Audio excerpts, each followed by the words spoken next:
was criticized for every decision in Philadelphia. And, it's kind of like micromanagement, It's not letting them do their job, Let Doug Peterson call the plays, and don't be so, hard on him, I don't know. You're the owner.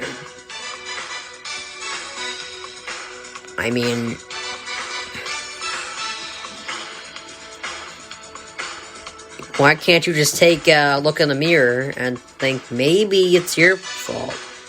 Make sure it's definitely not your fault before blaming someone else. That just does not work.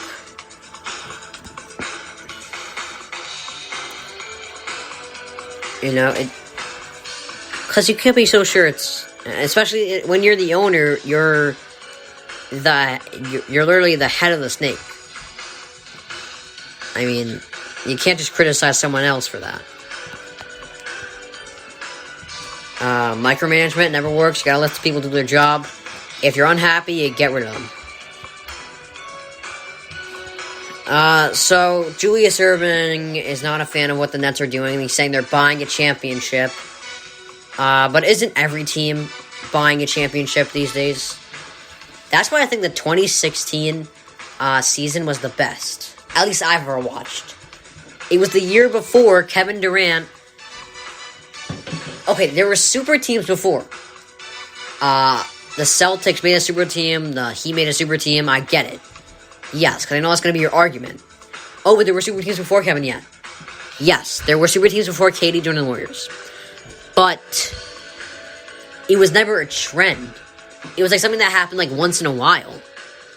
And then all of a sudden, KD joins the Warriors, they become unstoppable, and now it's oh, we gotta switch teams, we gotta make this team better, give us a chance at a ring. It's annoying for me. But you're damned if you do, damned if you don't. Because if you don't do it, if you don't build a super team, you're not gonna win.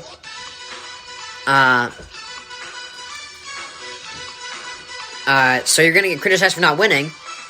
And then if you have help, you're gonna get criticized for needing help. So you're damned if you do, damned if you don't. And I respect all the players that do it. Or kind of. I don't respect KD for kind of making it a trend. But you gotta do it now. There's no looking back. So, alright. So, the Lakers, apparently could get, AD back in 12 days and LeBron back in 3 weeks. Now, their chemistry is fine. They have seen, these players, they've played together a lot this season, more than the bit Nets Big Three has together. So get AD back. Get AD back first, because he's brittle, and you want to see him. You want to make sure he's back in full form for the playoffs. You can let LeBron sit for 3 more weeks, and I'm sure he'll be fine, back to form. And unlike, honestly, that bubble last year, or the whole, that COVID shutdown was really a blessing in disguise for LeBron. You got your rest. After he got rest the year before, 6 months rest, even though he was injured, he didn't have to play. He didn't have to go in the playoffs. That was a blessing in disguise, So I don't know if he can make this a blessing in disguise because it's an injury, but I think he can come back from it, and I think he'll do well. I got the Lakers. I am high on the Lakers still. I still have a Lakers Heat finals because I can't switch it up now. As long as the Lakers win, I don't think I'll get criticized. So,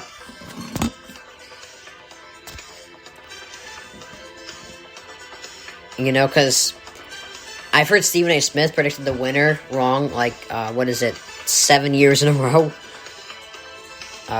So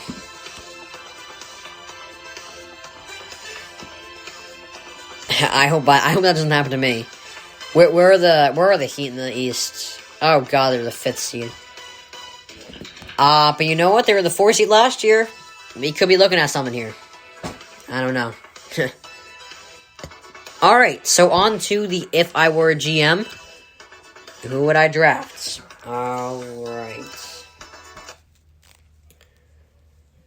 Alright, we're gonna get some different music. We're gonna get the draft sound going.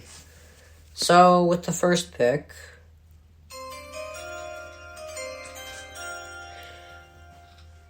As the Jags, and I know this is very dramatic because you don't know who's going to be picked, I'm going to go with Trevor Lawrence, shockingly. And I know that's shocking, but, Trevor Lawrence, he's a prodigy. Definitely the best player in this draft as of now. Could switch up very soon. It always happens, but Trevor Lawrence, easy pick. Nothing is a sure thing until you get the quarterback. So, get your quarterback, Trevor Lawrence, Urban Meyer. They'll do good together. All right. The second pick, if I were the Jets, I would not take Zach Wilson. I think I'm gonna get heat for this one. I'm gonna get a lot of heat for what I'm saying today. Because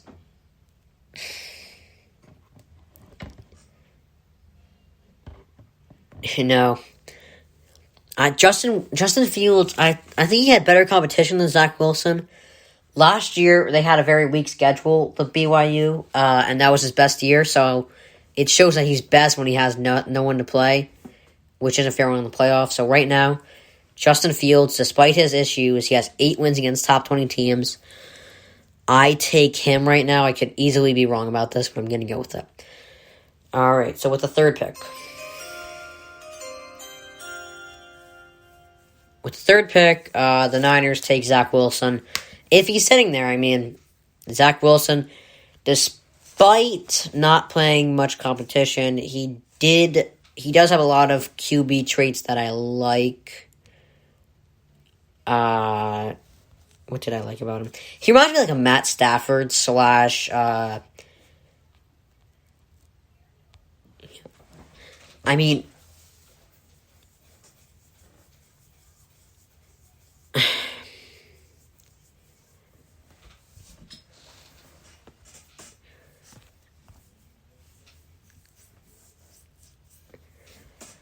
Zach Wilson, I do think he has great NFL traits. I really do. Did I just repeat myself? My bad. But I think he's NFL ready. I do. I just think he hasn't played enough competition right now. But I think great backup for Jimmy Garoppolo. Let him sit for hopefully let him sit for a while. I don't know when he's going to have to be called in because Garoppolo might be getting injured. Because what I think, honestly, if Garoppolo makes it past week 4, just assume he's going to be the play for the whole season. He always gets injured in like 2 or 3. So, wait, if he's healthy past like week 6 or 7, he'll be good the rest of the year. All right, fourth pick. With the fourth pick, the Falcons, although I feel a little iffy about it, I think they're going to take Micah Parsons. I don't normally do trades. I did one trade in a mock draft with the Broncos and Falcons, but that was just because I really think that's going to happen soon, and I don't know if it will, but as of now, the Falcons, it looks like they're asking for too much, but I don't think it's going to happen. So if anything, I think they just take Micah Parsons, possibly the best edge rusher in the draft, at number 4. So the Bengals with the 5th pick, they're complicated. A lot of people think, they should take Jamar Chase. He played with Joe Burrow, but think about this. I don't think you should do anything before... First, get a quarterback. That's your first thing. They did that last year getting Joe Burrow. First, get a quarterback. Then, protect the quarterback. Then get him weapons. Then get him a defense to support him. Oh, hold on. Here we go. Now, this is the step process. Step 1, get the coach. Step 2, get the quarterback. Step 3, get the O-line. Step 4, get the weapons. Step 5, get the defense. That's how you build a good team right there. So first, So they already got Joe Burrow, or no. Well, actually, they should be getting a coach soon. But they got Joe Burrow, so they got one of 5 steps done already. He looks like he's it. He does. So, all right, they have a good left tackle, so they don't need Penei Sewell. I don't think so. So I think they take Rashawn Slater. He seems like he can play a lot of different, like all over the line, kind of like an Elgton Jenkins for the Packers last year. And I think he'll be great. A big upgrade, great at protecting Joe Burrow. It's a start, at least, and then get a receiver in the second round, I think. Because they do have Joe Mixon. That's they don't have to get a running back. That's kind of a relief, kind of. All right, 6th pick. So Colin Cowherd actually had the Dolphins trading down again. I honestly think that's ridiculous. I don't want to be disrespectful to him because he's successful, I'm not. So, but they've traded twice already. They traded down and back up.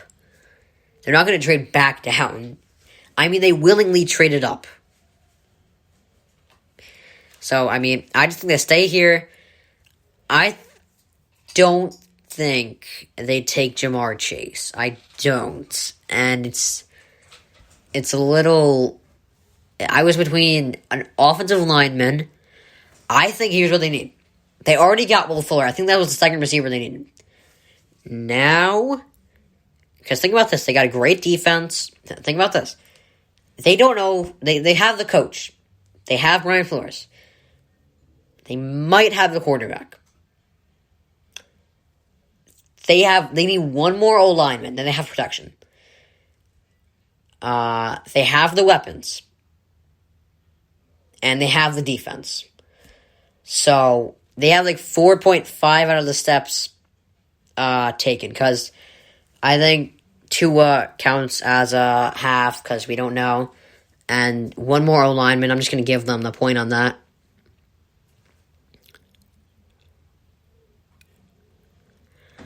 So I think they take Penei Sewell.